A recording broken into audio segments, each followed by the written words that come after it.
Comme tous les lundis matins, ces enfants devraient être à l'école, mais depuis le 9 février, ils n'ont plus le droit d'y aller. C'est donc symboliquement devant leur établissement scolaire que les parents de ces marmailles ont choisi de montrer leur mécontentement.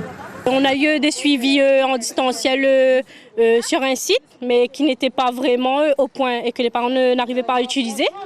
Et on a eu des photocopies à récupérer une fois par semaine au CAS de Beaufort. Et on devait faire les leçons tout seul.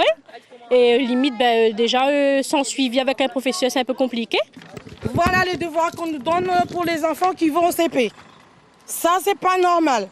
Après une désinsectisation, enfants et adultes s'étaient plaints de démangeaisons et de problèmes respiratoires. Un grand nettoyage a eu lieu. L'école primaire a rouvert le 19 mars. La maternelle, elle, est toujours fermée.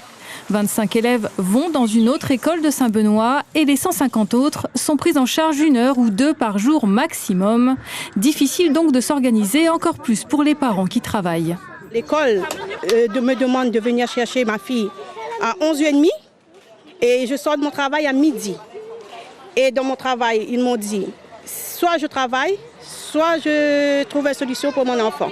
Alors que ma fille est censée de rester à l'école à 3h30, ce qui s'est arrangé. Ils ont trouvé une solution pour mettre l'enfant à l'école La Poussinière, mais c'est une autre organisation encore pour les parents, parce que faut trouver une organisation qui va amener ma fille, parce que les horaires de mon travail, par exemple, ça ne correspond pas forcément.